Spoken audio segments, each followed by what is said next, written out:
پښتو وایي، پښتو لیکئ، پښتو لولئ، او دا یوازې ژبه نه ده، دستور هم دی. هر عمل مو د پښتو په کاڼي تلئ، او خپله ژبه مې دستار د عظمتونو، خپل کلتور مې د بابا د پټکي ول دی، روایات مې د اسلافو میراثه ده، او ثقافت مې د ژوندون د لارې مل دی.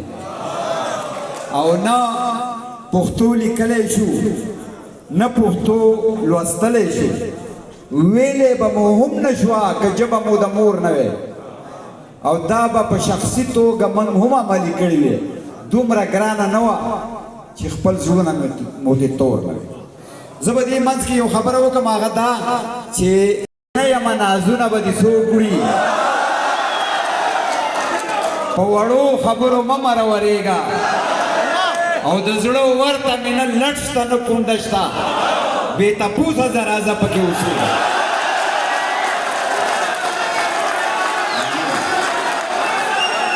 او تا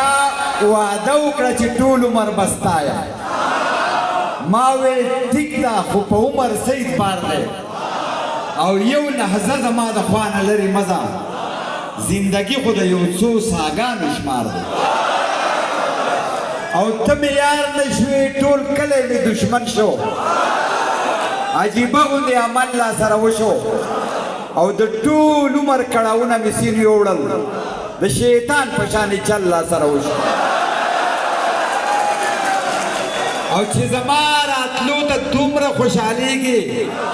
ګرانه، زه به د چړو په څوکو درشم، او ته چې ما پخلا کوې څومره مزه کړي، کله کله درنه ځکه مرور شم.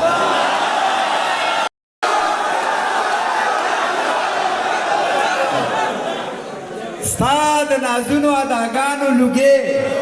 ستا د نرۍ نرۍ خندا به وشم، د ژوند نه ځکه مزې اخلم چې زه ته شوتل نه یم چې بیا به وشم. او دا شعرونه د نننۍ ورځې په خدایه، او پښتونه چې لښکر شوې زما نه شوې د مولا شوې. او زما یو شعر دی چې د مارغه بچی چې چرګه پیدا لوی کی، په فطرت کې الوت وي په هوا شي، او چې پښتون د مولا لاس کې تربیه شي، د خپل پلار په لاره نه ځي د مولا شي. زه به تاسو ته شعرونه وایم، زما شعرونه چې د ولس د محرومو کیسه ده، او د دې لمبه لمبه حالاتو د لمبو کیسه ده، او د کوم مین د بېوسۍ په داستان وجاړمه، په غم لړلې د آدم او د درخو کیسه ده، او څه د بېوسو بېوسي، څه د زردارو مزې، د تراړو شونډو او د شوخو اننګو کیسه ده، او ما د قلم په څوکه جبر د جابر غندلی، ما بیان کړې د خوارانو د سلګو کیسه ده، او سیراج پریخي د سرو شونډو سرو لبانو کیسې، د لوږو تندو دا کیسه ده، او بېدو کیسه ده. په دې محفل کې زموږ یو ملګری ناست دی د افغانستان. ډېره ډېره مننه جي.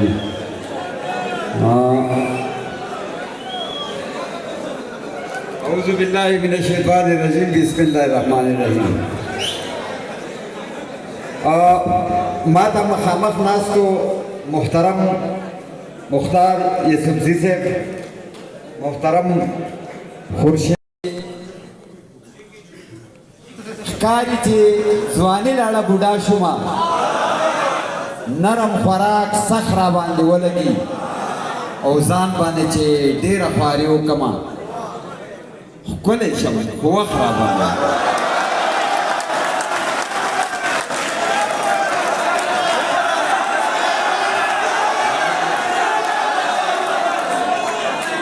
مننه جي. ښکاري چې ځواني لاړه بوډا شومه، او نرم خوراک سخت را باندې ولګي، او ځان باندې چې ډېره خواري وکړمه ښکلی شم، خو وخت را باندې. عمر له د نورو په سپرلو سوځو، منګه خپل غمونه دومره نه سیزي څومره چې د بل په خوشحالو سوځو. او حق اخیستی نه شو، حق په سوال غواړو، چینګې خولې ګیلو له پیدا شوي یو، او تل به د غټانو چاپلوسي کوو منګه شکریې وله پیدا شوي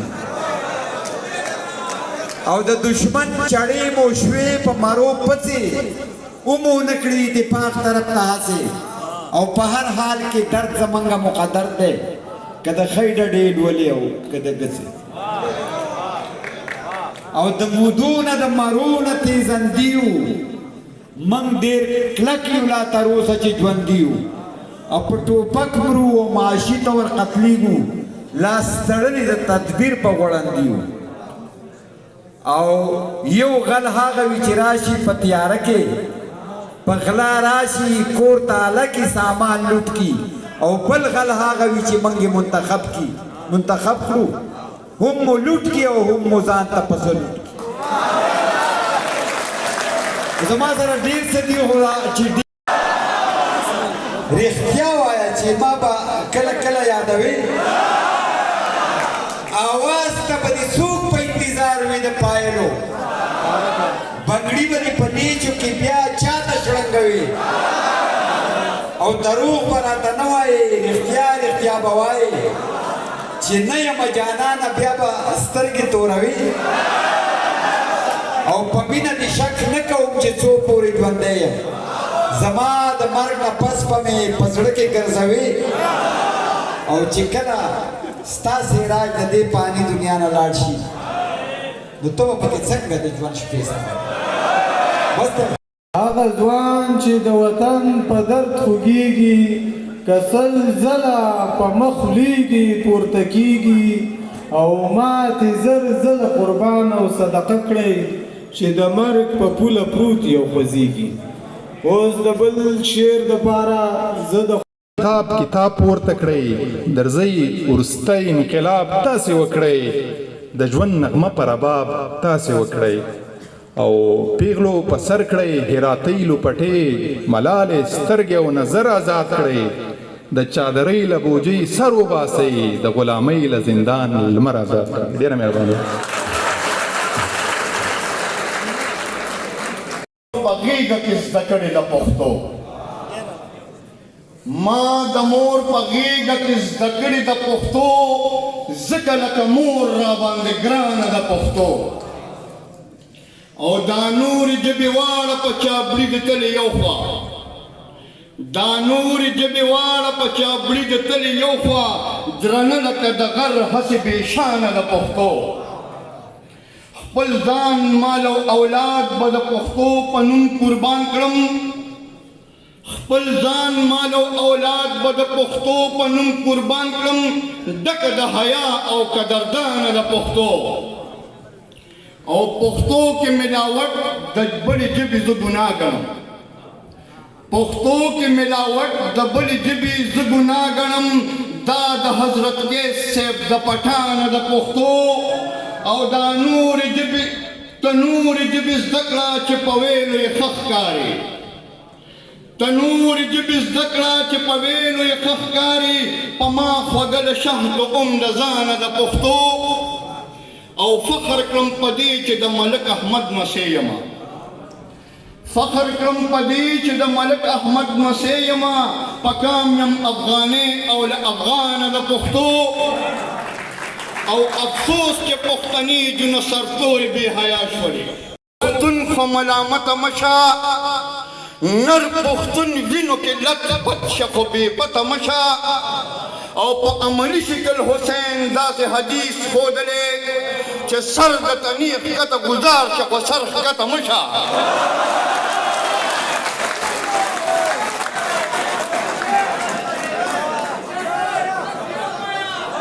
ملا ما ته ښه ده نر پښتون خو ملامته مشه نر پښتون وینو کې لت پت شه خو بې پته مشه په عملي شکل دا د یو مزدور د لور ډولۍ وه چې دا لاړه زما خو خدای والله شو ګمان د جنازې ښه نو دا د یو مزدور د لور ډولۍ وه چې دا لاړه زما خو خدای والله شو ګمان د جنازې او په دومره د غریبو زندګي ټوله تېرېږي چې څومره د خانانو وي تاوان د جنازې په دومره د غریبو زندګي ټوله تېرېږي چې څومره د خانانو وي تاوان د جنازې او په منډه منډه راشه تکبیرونه درنه کېږي په منډه منډه راشه تکبیرونه درنه کېږي جانانه بیا کوي به مې ارمان د جنازې ډېره زه د مننه ژوندي راته اوسې خان باد وخته چې له کاره راغلم دمه مې وکړله چې کېناستمه پلار مې حیران شم راته وکتله خو زه په پلار باندې هېڅ پوهه نه شوم مور مې خاموشه راته داسې وویل د ستا په نوم باندې نن خط راغلی زر مې ور منډه کړه چې خط وګورم خط چې مې وکتل د هغه بې وفا اشنا و خط چې مې خوب په غرۍ ونیول دیوال ټوپکو بدقسمتي وه چې زمونږ په سینو ونه درېدو ګینې په یو ډز ودرېدو ستا د دیوال ټوپکو او لاس چې د چاو خبر نه یم ډز مې وپېژندو لاس چې د چاو خبر نه یم ډز مې وپېژندو زه چې پرې مړ شوم دا زما د انډیوال ټوپکو